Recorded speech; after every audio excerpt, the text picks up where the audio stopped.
habis ke Bandung, ke Jakarta, muter-muter. Sekarang ke keluarga, terus ke tempatnya Pak Haji nih, bos jaga kasa. Ini aku coba silaturahmi juga ke restoran aku yang Rojo Sambal. Besok aku ke Sulawesi. Terus aku lusa udah ke London mau lari maraton. Jadi aku sekarang silaturahmi dulu ini ke orang tua kita, ke Pak Haji Susilo. Jadi ya silaturahmi muter-muter nih selama Lebaran ini. Masih disibukkan di momen Lebaran ini dengan pekerjaan gimana nih ya? Ya memang masih sama sih seperti tahun lalu. Jadi biasa kalau Lebaran pertama aku pasti ke Bandung. Cuman kemarin nyobain kereta cepat pulang ke Jakartanya lebih cepat, terus samperin keluarga juga yang di Jakarta karena kan nenek udah meninggal. Jadi ya kalau dulu suka kumpul di Bandung, sekarang udah karena nenek udah meninggal jadi ada yang di Jakarta nggak ke Bandung. Jadi aku samperin lah, ada di Bandung, ada di Jakarta. Sudah kemarin ke rumah beberapa pejabat juga. Hari ini masih beberapa keluarga. Besok aku ke Palu, lusanya aku ke London gitu. Tapi ada tradisi bagi-bagi THR sama open house juga nggak sih? THR bos. Kalah bosnya sama ini. Kalau untuk open house gimana? Enggak, aku nggak open house hari ini. Jadi cuman kemarin paling di rumah main-main tenis, olahraga aja sama teman-teman, tapi nggak open house karena aku dari pagi sampai malamnya muter terus. Jadi aku nggak, tahun ini nggak ada open house, jadi akunya yang muter ke orang-orang hari ini. Kondisi gimana dari hari pertama mungkin Lebaran dikeliling sampai sekarang gitu? Kondisi alhamdulillah sehat. Kemarin cuma tidurnya agak-agak kebalik aja, aku selalu bangunnya jadi siang terus, tidurnya jam 4 subuh, jam 5 subuh karena gara-gara kemarin kan pasti ada acara sahur jadinya bangunnya selalu siang. Jadi bulan puasa kemarin tidurnya cuma sejam 2 jam, jadi pas lagi Lebaran ini bangunnya siang sampai malam, siang sampai malam. Sampai suntik mungkin datengin dokter juga nggak buat cek up kesehatan gitu? Kalau mau lari maraton biasanya kita cek up kesehatan 1 minggu atau 2 minggu sebelumnya, alhamdulillah sehat semua. Nah, untuk persiapan maraton sendiri seperti apa mungkin Arafi? Persiapan maraton ya karena puasanya kurang latihan, tapi ya yang penting kita, makanya nih kemarin udah mulai olahraga lagi, lari lagi. Ya kalau maraton yang penting kita finish happy aja. Latihannya dirasa semampunya aja. Jadi mampunya kita nanti di pace 8, di pace 8, di pace 7, di pace 7. Yang penting finishnya happy dan nggak maksa. Tapi kamu lagi berapa kilo Jadi kerajinan maraton nih, jadi kerajinan maraton nih, jadi memang suka maraton. Iya, jadi kemarin akhir tahun lalu tuh New York Marathon, 1 bulan lalu Jepang, Tokyo Marathon, tahun ini sini. Tahun ini London. Ya seneng aja olahraga sehat. Kita kan udah umur gini harus sehat juga.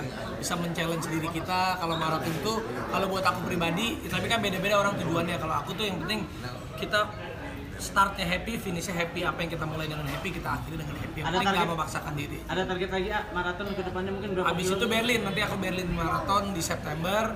Terus tahun depan tinggal sisa, jadi World Major Marathonnya kalau tahun ini selesai Berlin, berarti tahun depan tinggal sisa 2 atau 3 lagi udah selesai. Apa yang kamu dapatkan sih dari lari-lari gitu, kesenangan sendiri? Kesenangan sendiri aja, kesenangan sendiri bahwa yang penting hidup kita sehat, mengambil esensinya tuh start happy, finish happy, bukan kan aku juga bukan pengen jadi atlet. Kalau jadi atlet mungkin 2 jam, 3 jam, 4 jam bisa. Kalau aku masih 5 jaman lah, yang penting kita happy aja.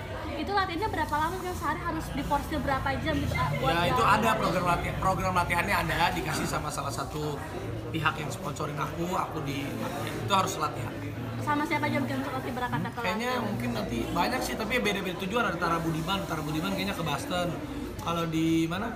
Kalau aku di London ada Daniel, ada Febri Rastanti, ada Usi kayaknya, terus ada siapa lagi ya, banyak ya. Boyong ke Gigi sama anak-anak juga kan? Ikut anak-anak terus. Makanya sekarang aku silaturahmi dulu, ngecek restoran dulu. Karena kan habis Lebaran silaturahmi dulu sama beberapa yang mempercayakan aku untuk jadi investor kayak Rojo Sambal sama Pak Haji, ntar besok ke Palu. Karena kan kalau aku bisnis itu kalau kayak Rojo Sambal gini, investnya yang kenal dekat-dekat aja, karena nggak yang aku buka buat inilah, yang penting dekat-dekat aja. Nah, melihat ini rame gimana sih, Kak? Melihat ini rame. Ya alhamdulillah, yang namanya restoran itu pasti kan ada naik turun, tapi harus kita jaga komunikasi. Kayak Pak Haji ini, untungnya kalau Pak Haji ini beliau ini hands on banget. Pak Haji ini pesantrennya banyak, rumah Qurannya banyak. Saya pengen belajar dari beliau nih supaya rezekinya ngalir terus. Jadi kan kita udah dunia itu kan sementara, kita kejar nanti akhirat.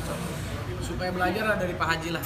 Ke orang tuh bukan kayak harta aja, tapi kayak ilmu, kayak manfaat, kayak semuanya. Nah, Raffi ke Palu pun nanti mau buka bisnis yang baru. Ya, Rojo Sambal kita kebetulan ada di Palu. Sudah buka sebenarnya dari awal tahun lalu.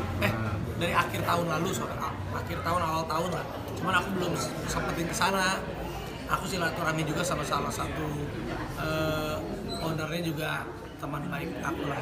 Ini cabang berapa sama Pak Haji? Pak Haji ini investor pertamanya beliau. Jadi dulu waktu buka di Andara ini beliau pertama. Jadi kita terima kasih sama Pak Haji dan belajar banyak lah dari Pak Haji ini. Aku pengen suatu hari ini kayak Pak Haji Susilo nih punya rumah Quran, punya pesantrennya banyak banget. Punya pesantren, punya rumah Quran dari Sabang sampai Merauke, bayangin. Aku aja belum punya. Ke depan masih mau Punya masjid juga ya Pak Haji ya?